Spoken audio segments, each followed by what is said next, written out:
નમસ્કાર, mid day news સાથે હું છું હેમાંગીની. સમાચારની શરૂઆતમાં એક નજર મુખ્ય સમાચાર પર. જર્મનીના હેમ્બર્ગ શહેરમાં યોજાયેલું G20 સમિટનું આર્થિક મંથન ત્રાસવાદને પડકાર ગણે તેવી કોશિશ કરશે ભારત.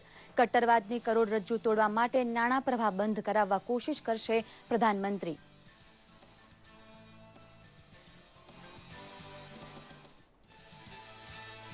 ભારત અને ઇઝરાયેલના કોર્પોરેટ માંધાતા નક્કી કરે છે કે પરસ્પર વેપારને 5થી વધારી $20 બિલિયન સુધી પહોંચાડીશું.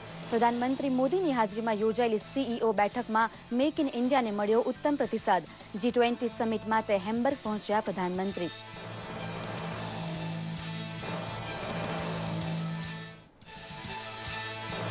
જીએસટી પ્રત્યે વેપારી આલમનો ગભરાટ છોડાવવા પ્રશ્નોત્તરીનો લાઈવ પ્રયોગ કરશે મહેસૂલ સચિવ હસમુખ અઢિયા.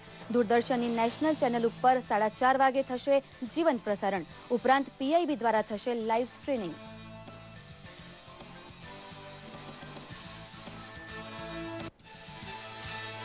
લાલુ પ્રસાદ યાદવ પરિવારને લગતા 12 સ્થળ ઉપર CBIએ દરોડા પાડતા ભ્રષ્ટાચારનો સંગીન કેસ બહાર આવ્યો.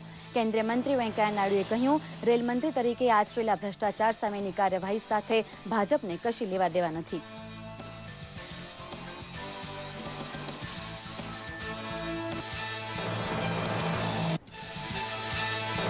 વેપાર વણજના સંસ્કાર ધરાવતું ગુજરાત GSTનું સ્વાગત કરવા બન્યું છે અગ્રેસર.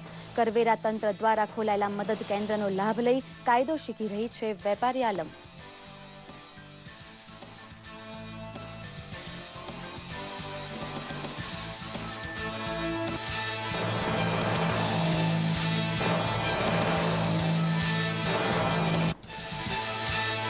અને રક્ષા શક્તિ ક્ષેત્રે ગુજરાત રોલ મોડેલ બને એવું દાયિત્વ નિભાવવા યુવા શક્તિને મુખ્યમંત્રી વિજય રૂપાણીનું આહવાન. રક્ષા શક્તિ યુનિવર્સિટીના 3જા પદવીદાન સમારંભમાં 338 યુવા છાત્રોને પદવી અને મેડલ્સ એનાયત. ઓપન યુનિવર્સિટીનો દરજ્જો આપવા કિરણ બેદીનું સૂચન.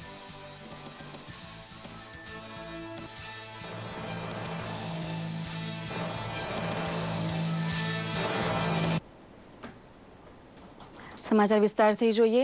ઇઝરાયેલનો 3 દિવસનો પ્રવાસ આટોપીને પ્રધાનમંત્રીનો કાફલો જર્મનીના હેમ્બર્ગ શહેરમાં પહોંચી ગયો છે.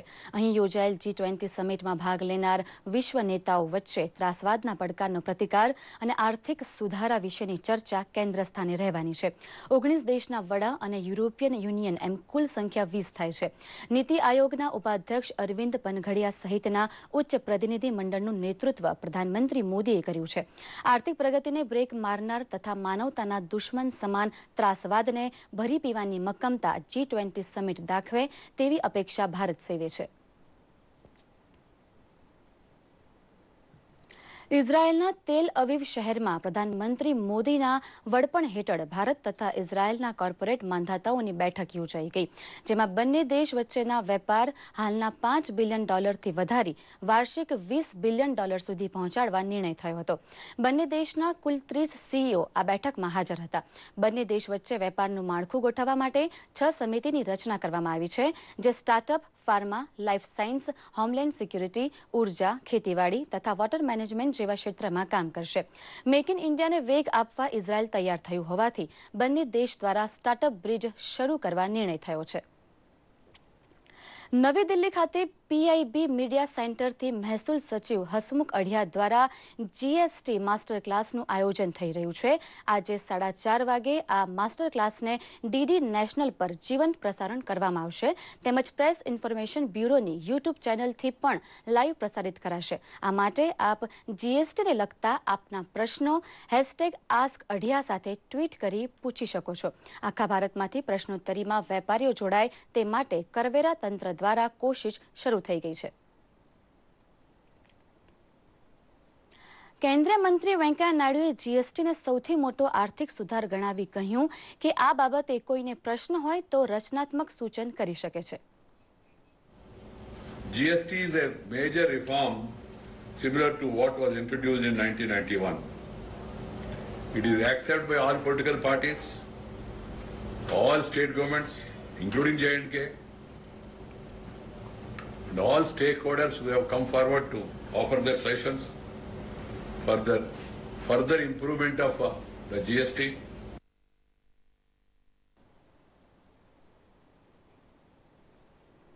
બિહારના પૂર્વ મુખ્યમંત્રી અને આરજેડી પ્રમુખ લાલુ પ્રસાદ યાદવ અને તેમના પત્ની રાબડી દેવીના નિવાસ સ્થાને સીબીઆઈએ દરોડા પાડ્યા છે. સાથે સાથે સીબીઆઈએ તેમના 12 સ્થળોએ દરોડા પાડ્યા છે. સીબીઆઈએ 2006માં રેલ મંત્રી રહેલા લાલુ પ્રસાદ યાદવ, તેમના પત્ની રાબડી દેવી તેમજ તેમના પુત્રો સહિત અન્ય લોકો સામે કેસ દાખલ કર્યો છે. સીબીઆઈએ વર્ષ 2006માં રાંચી અને પુરીમાં હોટલોનું ડેવલપમેન્ટ, મેન્ટેનન્સ અને ઓપરેશન માટે ટેન્ડર ફાળવવાની વાત છે. સીબીઆઈએ આઈઆરસીટીના તત્કાલીન પ્રબંધન નિર્દેશક એક વ્યક્તિ, એક ખાનગી માર્કેટિંગ કંપનીના 2 નિર્દેશક અને એક અન્ય કંપનીના 2 નિર્દેશક સામે કેસ દાખલ કર્યો છે. 1 જુલાઈથી અમલમાં આવેલ જીએસટી કાયદાને રાજ્યના જુદા જુદા ક્ષેત્રના લોકો દ્વારા સારો એવો પ્રતિસાદ મળી રહ્યો છે. જીએસટી કાયદા અંગે મૂંઝવણ તેમજ પ્રશ્નોના નિરાકરણ માટે સેમિનાર અને હેલ્પલાઇન દ્વારા માર્ગદર્શન મેળવી વેપારીઓ તેમજ ઉદ્યોગપતિઓ જીએસટી કાયદાને સફળ બનાવી રહ્યા છે. જોઈએ એક રિપોર્ટ. સમગ્ર દેશમાં 1 જુલાઈથી વસ્તુ અને સેવા કર એટલે કે જીએસટી અમલમાં આવી ગયો છે. ત્યારે ગુજરાતમાં જીએસટીના અમલ સાથે આવકાર સાંપડી રહ્યો છે. ઉદ્યોગપતિઓથી માંડીને વેપારી તેમજ જુદા જુદા ક્ષેત્રના લોકો જીએસટીની જોગવાઈઓ અને તેના સમગ્ર સ્વપ્નને આવકાર આપી રહ્યા છે. ગુજરાતની ખ્યાતનામ સહકારી दूध मंडली अमूले जीएसटी स्वागत કર્યું છે. अमूल जैसा जो संस्था है, जो फेडरेशन जैसा संस्था है, वो हमारे लिए बहुत ही बेनिफिट है. अभी ये जीएसटी की वजह से जो छोटा मोटा जो वेंडर्स हमारे साथ जोड़ा हुआ है, वो सबको जीएसटी लेना पड़ेगा और उनका लेकर हमको इनपुटेड क्रेडिट मिलेगा. इनपुट क्रेडिट मिलेगा तो हमको वो फायदा हम कंज्यूमर को पास ऑन कर सकते हैं. જીએસટીનો અમલ થતાં જ ગુજરાત સહિતના 22 રાજ્યોએ આંતરરાજ્ય સરહદ પરથી ચેકપોસ્ટ હટાવી લઈને ભ્રષ્ટાચાર માટે થતી કનડગત અને કમાણીને એક ઝાટકે બંધ કરાવી દીધી છે. શામળાજી ચેકપોસ્ટ ઉપર ટ્રક ચાલકોને ચેકિંગ માટે કલાકો સુધી થોભવું પડતું હતું, ત્યારે હાલ ચેકિંગ બંધ થતા ઈંધણની સાથે સમયની બચત થતા ટ્રક ડ્રાઈવરો પણ ખૂબ ખુશ છે. સરકારે जो निर्णय लिया वो अच्छा लिया. हमारे डीजल की बचत होगी, पैसा भी बचत होगी, समय की भी बचत होगी. જે આ ટોલ નાકું બંધ થવાથી સમય, પૈસા અને ડીઝલની બચત થશે ટ્રકો માટે. જૂનાગઢમાં ટેક્સેશન એડવાઇઝર એસોસિએશન દ્વારા જીએસટી અંગે સમજ અને પ્રશ્નોત્તરી સેમિનાર યોજાઈ ગયો. આ સેમિનારમાં નાના વેપારીઓથી લઈને ઉદ્યોગપતિઓ હાજર રહ્યા હતા. જીએસટી નવા કાયદાનો અમલ તેમજ તેની આંટીઘૂંટીને સરળ રીતે ઉકેલીને વેપારમાં કેવી રીતે ઉપયોગ કરવો તે માટેની સમજ જીએસટી એડવાઇઝર એડવોકેટ નયનભાઈ શેઠે આપી હતી. વેપારીઓએ પણ પ્રશ્નોનું સહજ નિરાકરણ લાવીને કાયદાની સરળતાના દર્શન કરાવ્યા હતા. આ કાયદો એવી રીતે ઘડવામાં આવ્યો છે કે જે લોકો ચોપડા બહારનો વેપાર કરશે અથવા તો છુપાયેલ કરચોરીઓ કરશે તો એ લોકો બહુ જલ્દીથી પકડાઈ જાય એવી પ્રકારની જોગવાઈઓ આ કાયદામાં કરવામાં આવી છે. જીએસટીના કાયદા અંગેની મૂંઝવણ દૂર કરવા માટે વિશેષ હેલ્પલાઇનની શરૂઆત કરાઈ છે. હેલ્પલાઇન નંબર 14404 ઉપર જીએસટીના કાયદા અંગે વિવિધ પ્રશ્નો અને મૂંઝવણના નિરાકરણ સાથે જરૂરી માર્ગદર્શન પણ આપવામાં આવે છે. સરકાર દ્વારા શરૂ કરાયેલ આ હેલ્પલાઇન ઉપર નિઃશુલ્ક જાણકારી મેળવી શકાય છે. અત્યારે જે ગવર્મેન્ટે હેલ્પલાઇન જે ચાલુ કરી છે, જેમાં વેપારીઓને ચાલુ વર્કની અંદર જે કંઈ પ્રશ્નો છે તેનું સરળતાથી સમાધાન ઉકેલ આપે છે.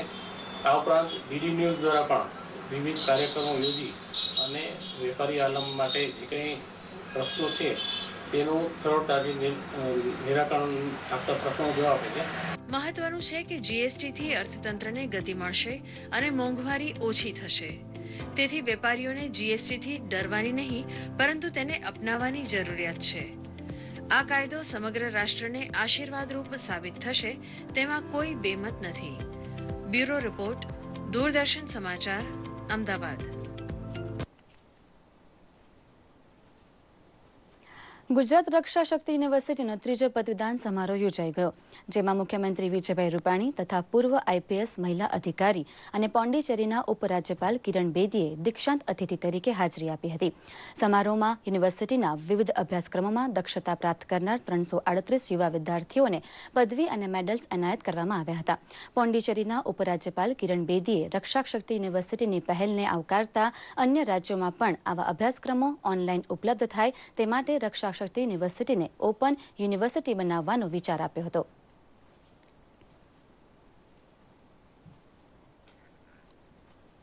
બધા યુવાનોને આજે પદવી મળી છે.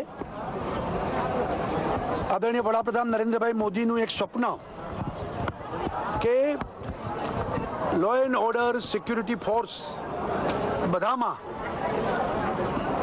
અભ્યાસુ ટ્રેન્ડ અને જે લોકોને આમાં રુચિ છે એ જ લોકો એ ફોર્સમાં આવે.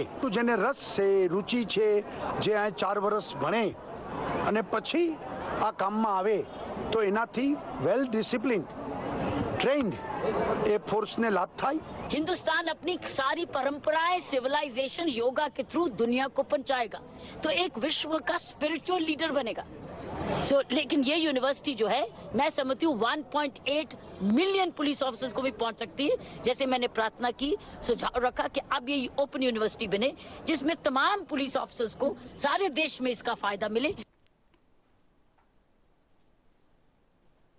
ગુજરાતથી મુંબઈના રૂટ ઉપર નવસારી ખાતે ટ્રેનનું સ્ટોપેજ મેળવવા માટે ગ્રામજનો ઘણા સમયથી માંગ કરી રહ્યા હતા. જ્યારે નવસારીના સાંસદ CR પાટીલની રજૂઆતોના પગલે મુંબઈથી બિકાનેર જતી રાણકપુર એક્સપ્રેસ ટ્રેનનું સ્ટોપેજ નવસારીને મળ્યું છે, જેથી નવસારીના મુસાફરોમાં ખુશીની લાગણી જન્મી છે. હવે સૌરાષ્ટ્ર અને ઉત્તર ગુજરાત જવા માટેની મહત્વની ગણાતી ટ્રેનથી મુસાફરોની સુવિધામાં વધારો થયો છે. લાંબા અંતરની ટ્રેનને વધુ સ્ટેશનોનું સ્ટોપ મળતા પ્રવાસી જનતાને ફાયદો થાય છે.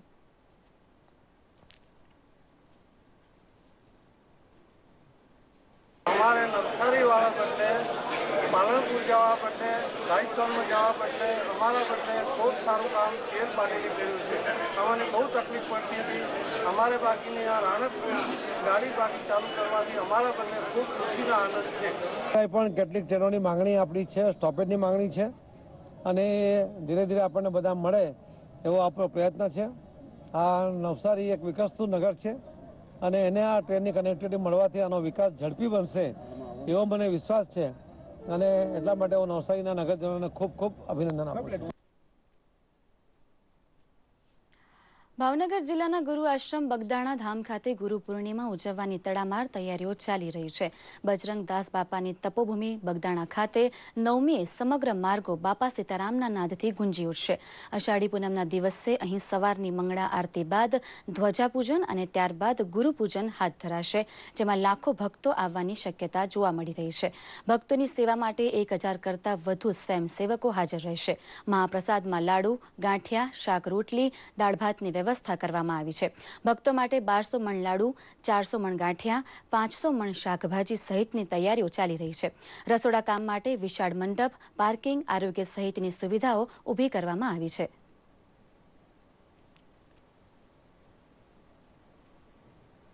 આ શુભ પ્રસંગ ઉપર દેશ વિદેશના મહેમાનો ઉપસ્થિત રહેશે. અમારી ગણતરીએ 1 થી 1.5 લાખ મહેમાનો અહીંયા યાત્રિકો દર્શનાર્થીઓ ઉપસ્થિત રહેશે. આવનાર મહેમાનોને સગવડ માટે છેલ્લા 1 અઠવાડિયાથી પાકી રસોઈ અમદાવાદના અમારા સ્પેશિયલ રસોઈયા બનાવી રહ્યા છે. દરેક વિભાગની કામની વહેંચણી ગોઠવાઈ ગઈ છે. આવનાર મહેમાનોને પંગતે બેસાડીને બહેનો ભાઈઓના અલગ રસોડા પંગતે બેસાડીને જમાડશે અમારા સ્વયંસેવકો. સમગ્ર રાજ્યમાં મેઘરાજાએ પધરામણીનો પ્રથમ રાઉન્ડ પૂરો કર્યા બાદ ખેડૂતો વાવેતરમાં જોડાયા છે. અરવલ્લી જિલ્લામાં 17% જેટલો વરસાદ નોંધાયો છે, જેના પગલે અત્યાર સુધીમાં 85,000 હેક્ટરમાં વાવેતર થયું છે. જિલ્લામાં પ્રથમ રાઉન્ડમાં કપાસનું વાવેતર અગ્રેસર રહ્યું છે. આ ઉપરાંત ખેડૂતોએ મગફળી, સોયાબીન, ડાંગર, મગ, કઠોળ, તલ, મકાઈ, અડદ, તુવેર, ગવાર, શાકભાજી તેમજ ઘાસચારાનું વાવેતર કર્યું છે. આમ છતાં ધીમે ધીમે વાવેતરમાં વધારો થવાની શક્યતા છે. જિલ્લાના બાયડ, માલપુર, મેઘરજ, ભિલોડા, ધનસુરા અને મોડાસા તાલુકામાં ખેડૂતો વરસાદના પ્રથમ રાઉન્ડથી ખુશ છે. વાવેતર બાદ પખવાડિયામાં વરસાદી ઝાપટા પડતા રહે તેવી ખેડૂતો આશા રાખી રહ્યા છે. આ વિસ્તારમાં અત્યારે વરસાદ સારામાં સારો થઈ ગયો છે વાવણી લાયક. તો કપાસ, મગફળી, મકાઈ, તુવેર, એરંડા વગેરે વાવણી લાયક વરસાદ છે એટલે ચાલુ કરી દીધા છે બધાએ. વરસાદ થયો છે અમારા વિસ્તારમાં. મગફળી પછી કપાસ ને એવું વાવેતર ચાલુ છે અને કદાચ અડદનું વાવેતર થાય એવી વકી છે અને વાવણી લાયક વરસાદ છે અત્યારે. 3 ઇંચ જેવો વરસાદ પડ્યો છે. સતત વાવણી લાયક વરસાદ છે. અત્યારે વાવણી થઈ રહી છે, આપ દેખી રહ્યા છો.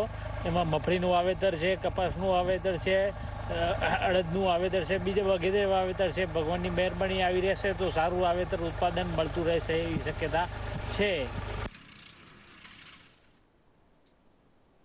દમણ દીવ પ્રશાસક પ્રફુલભાઈ પટેલના માર્ગદર્શન મુજબ દીવ કલેક્ટર PS જાનીના વડપણ હેઠળ આરોગ્ય વિભાગ દીવ દ્વારા માછીમાર ભાઈઓને આરોગ્ય એવા ઘર આંગણે મળી રહે તે માટે મીઠાવાડી આંગણવાડી, વણાક બારા અને સામૂહિક આરોગ્ય કેન્દ્ર ઘોઘલા ખાતે હેલ્થ ચેકઅપ કેમ્પનું આયોજન કરાયું હતું, જેમાં હૃદયરોગ નિષ્ણાંત, જનરલ સર્જન, બાળરોગ ડોક્ટર, સ્ત્રીરોગ નિષ્ણાંત તબીબોએ તપાસ કરી હતી.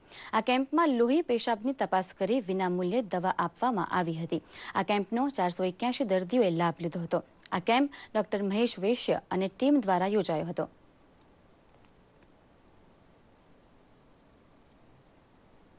આ કેમ્પનું મહત્વ શું છે કે જે લોકોમાં ડાયાબિટીસ કે હાઇપરટેન્શન એવા જે રોગો છે એનું જે નિદાન ન થતું હોય એવા લોકોનું અહીં નિદાન થાય અને એને જિંદગીભર અહીંથી દવાઓ પણ ફ્રી મળે એવું અમારું આયોજન છે. આ કેમ્પ અવારનવાર મહિનામાં એકવાર હોવો જોઈએ, જેથી કરીને અમારા માછીમાર ભાઈઓને સારું એવું હેલ્થ માટે સુવિધા મળી શકે.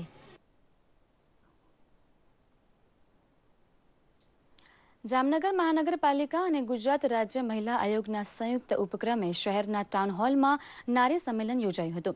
ગુજરાત મહિલા આયોગના અધ્યક્ષ લીલાવતીબહેન અંકોલિયાએ મહિલાઓને વિસ્તૃત માર્ગદર્શન આપ્યું હતું. તેમણે કહ્યું હતું કે રાજ્યમાં અનેક જગ્યાએ નારી અદાલત યોજવાનું રાજ્ય સરકારનું આયોજન છે, જેમાં મહિલાઓને વિનામૂલ્યે સરળતાથી ન્યાય મળે તે માટે પ્રયાસ કરવામાં આવશે. આ નારી સંમેલનમાં ધારાસભ્ય વસુબહેન ત્રિવેદી, મેયર પ્રતિભાબહેન ખાસ હાજર રહ્યા હતા. અધ્યક્ષે જણાવ્યું હતું કે જામનગરમાં 2 નારી અદાલત ખોલવામાં આવશે. ત્યાં તેઓને વિનામૂલ્યે સામાજિક પ્રશ્નોનો ઉકેલવાની કામગીરી હાથ ધરાશે. અહીંયા નારી અદાલતોની અંદર બહેનોને જે કંઈ પ્રશ્ન હશે એ પ્રશ્ન પોતે રજૂ કરી શકશે. નારી અદાલતની અંદર એક પણ રૂપિયો લેવામાં આવતો નથી. બહેનોના પ્રશ્નનું સમાધાન મફતમાં કરવામાં આવે છે. આ ઉપરાંત અહીંયા અમારી નારી અદાલતની ગામડામાં બી બીજી નારી અદાલતો જે ખુલી છે એ બહેનોએ પણ ઘણા બધા પ્રશ્નોનું સમાધાન કર્યું છે. જામનગર આયોગ મહિલા સંમેલનમાંથી સશક્તિકરણનું આયોજન કરવામાં આવેલ, એમાંથી અમને ઘણા બહેનોને અમને ઘણું સારું સમજ મળી અને અમે ઘણું એમ કે મહિલા અદાલતનું મહિલા સંમેલન અને અમને ઘણું સમજવા મળ્યું. અમે પણ અમારા વિસ્તારમાં બધાને જાણ કરશું. બોર્ડની પરીક્ષામાં નર્મદા જિલ્લાનું સ્તર છેલ્લા ઘણા સમયથી કથળી રહ્યું છે. આ અંગે સાંસદ મનસુખભાઈ વસાવાએ ચિંતા કરીને સંકલન સમિતિની બેઠકમાં આ મુદ્દે ચર્ચા કરીને જિલ્લામાં શિક્ષણનું સ્તર સુધારવા પ્રયત્ન કરવા સૂચન કર્યું હતું, જેના પગલે રાજપીપળા ખાતે જિલ્લા શિક્ષણ અધિકારી ડોક્ટર નીપાબહેન પટેલે 30% કરતા ઓછા પરિણામવાળી શાળાના શિક્ષકોની પરીક્ષા લેવાનો નિર્ણય કર્યો છે. 12 જુલાઈના રોજ શિક્ષકોની પરીક્ષા લઈને તેમનું મૂલ્યાંકન કરવામાં આવશે. સાંસદ મનસુખભાઈનું માનવું છે કે આદિવાસીના કલ્યાણ માટે શિક્ષણ ખૂબ જ મહત્વની બાબત હોવાથી શિક્ષણ સુધારવા માટે માત્ર શિક્ષક જ નહીં, વાલીઓએ પણ ચિંતા અને સહયોગ આપવો પડશે. કારણ કે ગણિતનું છે એ ગણિતનો વિષય વિજ્ઞાનનો પણ ભણાવતો હોય, સામાજિક વિજ્ઞાનો છે એ અંગ્રેજીનો પણ ભણાવતો હોય અને ગુજરાતીનો પણ છે. એટલે 37 શાળાઓ છે, એ 37 ઉપરાંત બીજી 5 શાળાઓ મોટી શાળાઓ છે, તો એ પણ ટીચરો ગણિતની અંદર સામેલ થવાના. એટલે આમાં જે વહીવટી તંત્ર જે પણ કંઈક અથવા તો આના માટે સરકાર શું નિર્ણય લે છે એ અલગ વસ્તુ છે, પણ ચોક્કસ એટલું માનવું છે કે જે શાળામાં 30%થી ઓછું પરિણામ આવ્યું છે, નીચું પરિણામ આવ્યું છે, ત્યાં શિક્ષકોએ અને બાકીના બધા જ લોકોએ મહેનત કરવી પડે. અમરેલીના રાજુલા તાલુકાનું મજાદર ગામ એટલે કવિ કાગ બાપુનું જન્મસ્થળ સ્વચ્છતા અભિયાન અને જનજાગૃતિ અભિયાનમાં અગ્રેસર છે. ચારણની વસ્તી ધરાવતા ગામમાં પ્રવેશતા જ તમામ માર્ગો પાકા જોવા મળે છે. ગામડું હોવા છતાંય ક્યાંય ઉકરડા કે કચરાના ઢગ ખડકાયેલા નથી. કાદવ કીચડ તો ઠીક, પાણીનું ખાબોચિયું પણ જોવા નહીં મળે. ભગત બાપુએ પોતાનું જીવન મજાદર ગામમાં વિતાવ્યું હોય તે ગામના બાળકો પણ કવિતા દ્વારા શૌચાલય વિશે લોકોને માર્ગદર્શન આપે છે. ગામના મહિલા સરપંચ સહિત પંચાયતના સભ્યોએ સ્વચ્છતા જનજાગૃતિ અભિયાનમાં ઘેર ઘેર શૌચાલય બનાવવાની મુહિમ ઉપાડી છે. ગ્રામજનો પણ સ્વચ્છતા જાળવવાની પોતાની જવાબદારી સમજીને ગામને ચોખ્ખા ચણાક રાખે છે.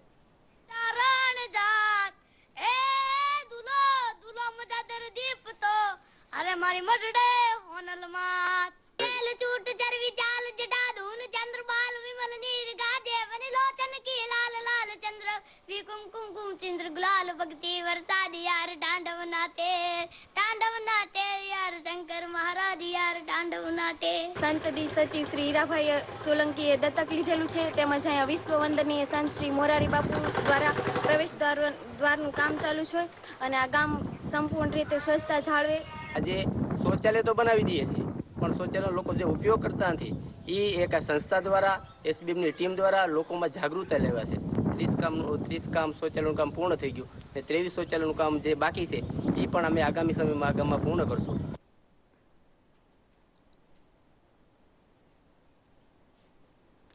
ડાંગ એ સંપૂર્ણ જંગલ વિસ્તાર છે જેમાં મોટાભાગે આદિવાસીઓ વસવાટ કરે છે। જંગલની પ્રાકૃતિક સંપત્તિનો કઈ રીતે ઉપયોગ કરવો તે આદિવાસીઓ ખૂબ સારી રીતે સમજે છે। અહીં જંગલમાં ઉગતા ખાસ વાંસનું અથાણું બનાવવામાં આવે છે જે ખૂબ જ પ્રાકૃતિક હોવાથી અનેક રોગોમાં પણ ફાયદાકારક છે। અહીં આવતા પ્રવાસીઓને પણ વાંસનું અથાણું ખૂબ જ પસંદ પડે છે। ગુજરાત બહારના પ્રવાસીઓ પણ હોંશે હોંશે આ અથાણું આરોગે છે। આદિવાસીઓની રસોઈ કળા પ્રાકૃતિક પદાર્થના ઉત્તમ ઉપયોગ આધારિત હોવાથી સૂઝબૂઝ દર્શન થાય છે। અમે છેડા પર વાસ રોપીએ છીએ, ખેતરમાં પણ વાસ રોપીએ છીએ। જે જમીન વેસ્ટેજ હોય એના અંદર અમે વાસ રોપી શકીએ છીએ। એના અંદરથી નાની વાસ્કીલ નીકળે છે।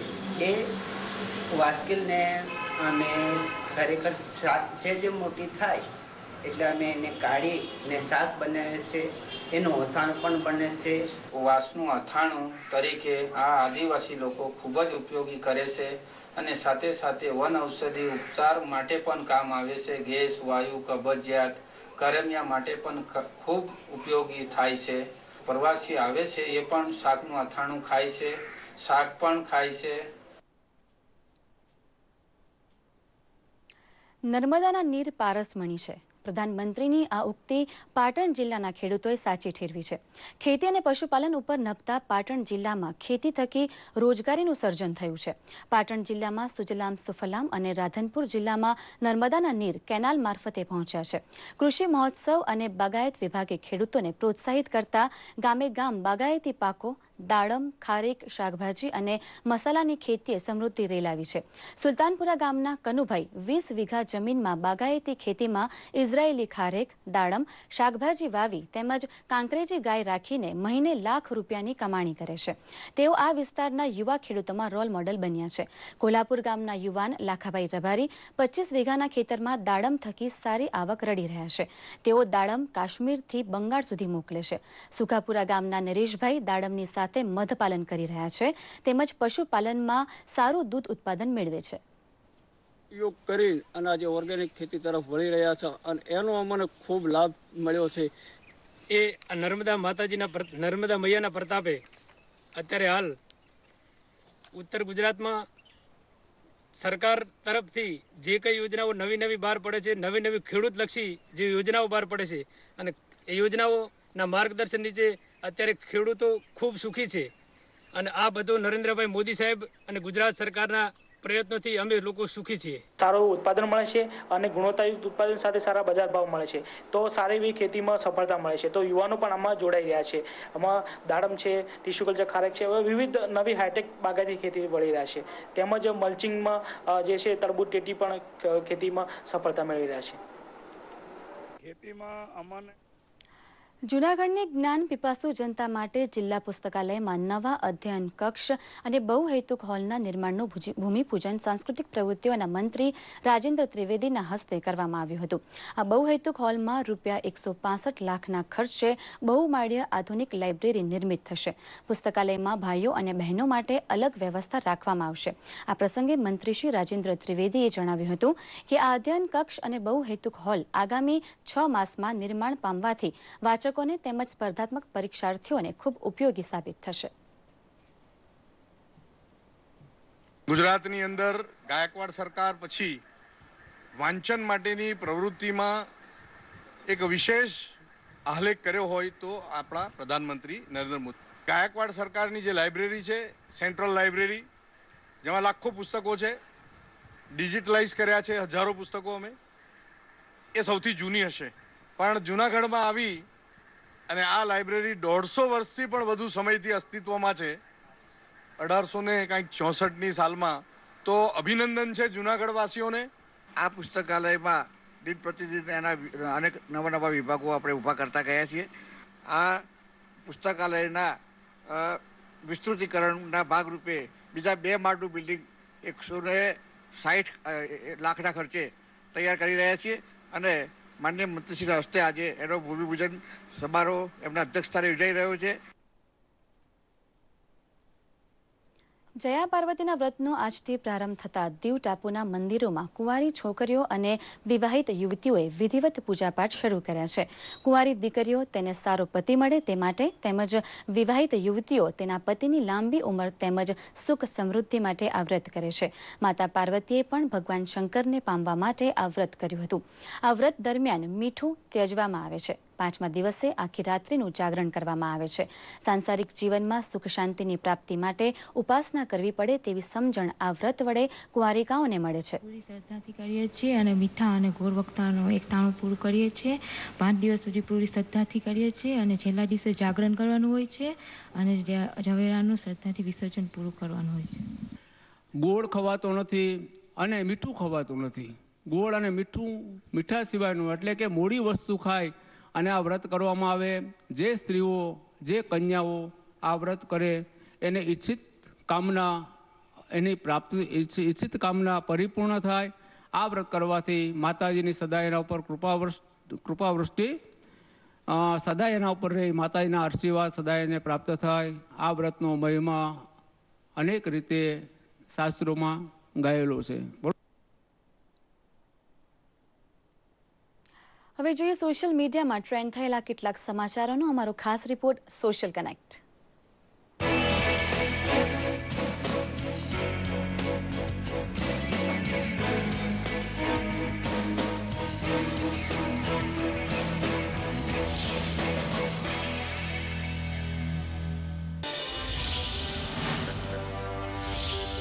પ્રધાનમંત્રી મોદીની ઇઝરાયલ મુલાકાત યાદગાર બની છે. સોશિયલ મીડિયામાં સતત અગ્રીમ રહેતા આપણા પ્રધાનમંત્રીએ મુલાકાતની દરેક તસવીરો ટ્વિટર પર શેર કરી છે.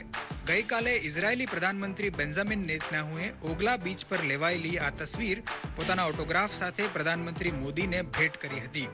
જેને ટ્વીટ કરી પ્રધાનમંત્રી મોદીએ ઇઝરાયેલી પ્રધાનમંત્રીનો આભાર વ્યક્ત કરતા લખ્યું છે કે પીએમ નેતન્યાહુ, આ તસવીર માટે આપનો ખૂબ ખૂબ આભાર.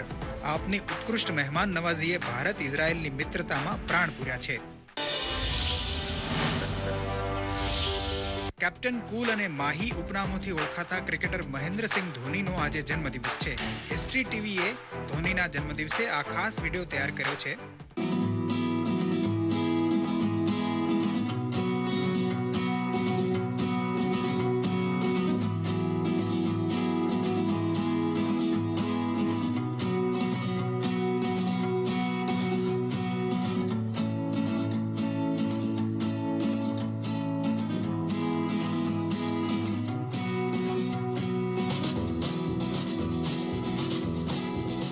તેમજ ક્રિકેટર વીરેન્દ્ર સહેવાગે મહેન્દ્રસિંહ ધોનીને શુભકામના પાઠવી છે.